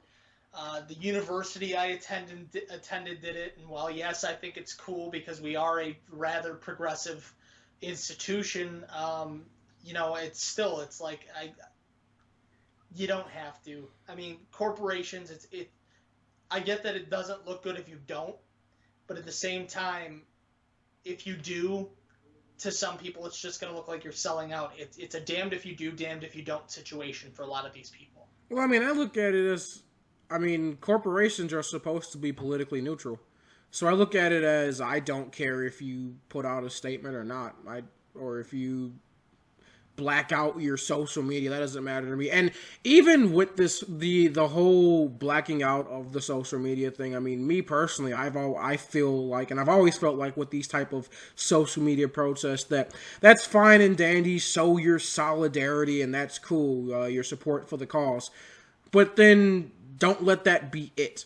That can't be where it ends. If you're going to say you're a part of this movement, then for those of you that are new to this, you need to educate yourself and educate those around you and figure out ways to start to make a difference and contribute to change. And for those of you that have been a part of this movement, then that like you've been believing this stuff forever, then you can't just, black out your Twitter profile picture and then, well, that's it, I did it, and then I see you back to your regular stuff tomorrow and, how's everybody doing today? Like, no, like this, there needs to be some actual change. Like, I'm not saying everybody needs to be out in the streets, but I mean, for God's sakes, I mean, do something that's actually of note instead of just changing, it's so like superficial and that's the social media age we live in. I mean, you do something on Facebook, you get a couple likes and shares, and everyone congratulates you, and you get a pat on the back, well done, you're for the cause, and then everybody goes on about their day. And that's my biggest issue with this, is that I hope that's not the case. But the cynic in me, and the way we've seen it, because it's happened time and time again, it just seems that that's the way it's going to go with this. Just remember to everybody, silence is complicit. You are complicit if you are silent. So, I mean, you don't have to love it, you don't have to like it. Pick a side and make action. That's the important thing in this world, is to make action. So, with that being said, that wraps up our little news segment type deal that we did. And again, this was a little bit different than what we normally do for the weekend wrap up, but I felt that it was important that we address the situation and give our thoughts and opinions on everything that's been happening, because as small as we are members of the content creation community, and we do have we have a obligation to speak on this matter. So I just felt that was important. We both felt that was important to talk about on this podcast. So moving on from that wraps up episode 21 of the weekend wrap up. A little different of a format this week, but should everything go well, fingers crossed for next week, we will be back to our standard format of the weekend wrap up with episode 22. So, also, if things go well, and this is don't hold us to this, fingers crossed, but my friend Mr. Fight Mode will be back live in Studio 6. So, one can only hope. Fingers crossed on that. So with let's see how fast you can do this. I'm going to time you. Let's see how fast you can get this done today. All right. So with that being said, the Wrevolution Pro Wrestling Podcast is only available on YouTube due to it that will not be said on this podcast. However, if you go ahead and follow us on the iTunes, Spotify, Google Play, and the best podcast site in the world, Podbean, as well as wherever you can find great wrestling podcasts like ourselves, then whenever me and Nick are able to meet back in Studio 6, you will have cool, crisp audio in your ears for the audio version of this podcast. Make sure you follow us on our social media to keep up to date with everything RevPod. We are on Twitter, Facebook, Instagram, and make sure you subscribe with notifications on so you know when we are going to be back here on the YouTubes. And as always, live from Studio 6, I'm your champion, Marcus White. Live from the spare bedroom, it took you about 1 minute and 10 seconds. Fight Mode Nick Cavalli. And this has been the Wrevolution Pro Wrestling Podcast. And as always, join the Revolution. Revolution. Have a good night, ladies.